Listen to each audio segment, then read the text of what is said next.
Ano, tara? Kuha tayo ng chocolate. Ano, tara? Nagamit. Ano, tara? Ano, tara? Dito ba? Ay, sausage at saka kikiam, saka fishball pala yung nandito. Mga okay po nga may kikiam. Kasi kitang fishball at lula. Yung favorite kong kikiam, isa lang. Pero yung fishball, tignan nyo. Yung kikiam, ito yung isa. Tapos yung ito, yung fishball, o tignan mo, tatlo sila. You are... Yeah, okay lang yun. Tara. Di pala dito. Sausage. Kasi, wow. Mga banana at saka mga inamin lang. Ang sarap kang magumago. Ay, hindi ko pala gusto lang.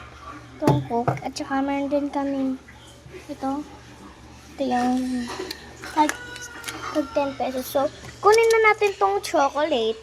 Isa na lang siya, pero nung binili namin siya, 5 yun. Akin na lang ito, kainin ko na. Kuha lang ako konti.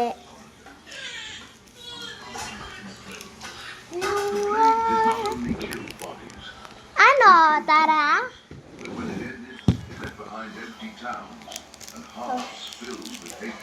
Anti-Semitism was no longer just prejudice, it was a habit, an Ano, automatic tara? reaction. Because when an entire society learns to You blame the same are... group, truth stops mattering. The 19th century, Europe vibrates with scientific advances. Progress seems unstoppable. Electricity, locomotives, telescopes, vaccines. But alongside science, pseudoscience emerges. And in that Teka climate, lang, anti-Semitism nahihirapan talaga mutates ako. once again. It is no longer only about religion or economics or fabricated rituals. Now, the argument is biological. In Huwag kayo 1879, a Patulog. German journalist named Wilhelm Ako Marr magising na coined the kagalitan. new word, anti-Semitism. He did so to remove the religious element and transform it into something supposedly rational. The new So, sasave narrative ko to claimed sa that Jews were not YouTube. sinners. Ano, They tara? were another race, an inferior one. Minsan lang ako nag-vlog dito sa cellphone ni tatay ko. Pero minsan nag-vlog ako sa tablet ko, sa cellphone ng mama ko. Tapos ito, ginagamit namin yun. Yung cellphone na to, ginagamit ko siya ngayon. Ito na yung chocolate. Ang sarap kong cream to eh. So, tignan mo guys. Sarap! Tignan siya creamy. Diba? Ito ko tayo. In several countries, their opportunities to immigrate were Okay lang. drastically reduced, and all of this was justified by so-called scientific studies. Sarap! Hatred did not stop there. In 1894, the Dreyfus Affair shook France. Busin pa kita mamaya, no? The Jewish army Huwag kang officer, papakain sa iba! the press Akin ka condemned lang. before the trial even began. Promise. Demanded his head. Akin ka lang. Although he was later Walang exonerated, kakain sa'yo. the Ako lang. message had already been sent. Sabihin mo sa kuya ko, huwag ka nang kakainin. Kasi, alam mo naman yun, matakaw. Ang tabatang ito. Paano nga One of yan? them was the Protocols of the Elders of Zion.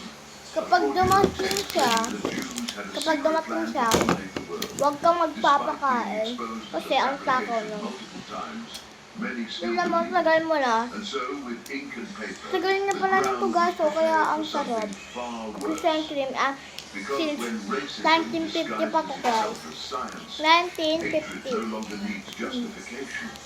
It becomes law. It 19, becomes policy. It 1950. becomes inevitable. After the 90 First tapos World War, 50. Ibig sabihin, 50 kaya. Hindi ko humiliated. alam unahan.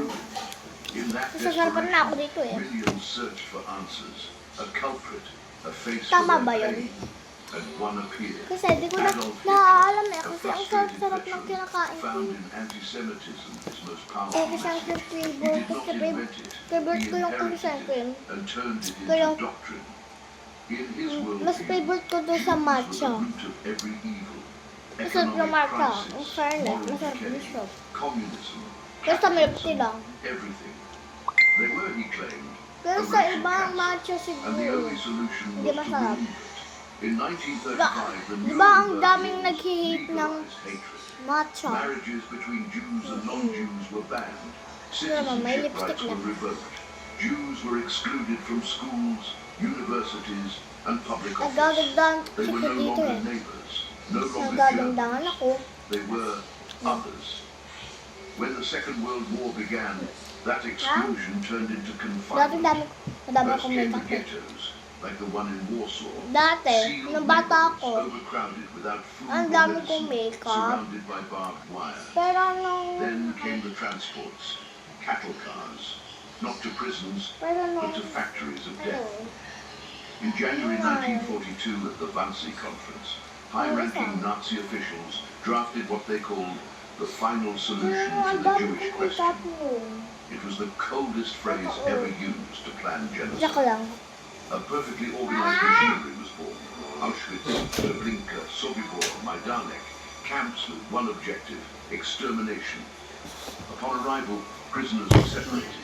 Stop ka. The fit were sent to forced labor. The rest to Kung the mamaya gas na chambers. naman, Doctors papakain like sa kuya ko Joseph ah. Mengele carried out Kaya, inhuman bye-bye. experiments. Children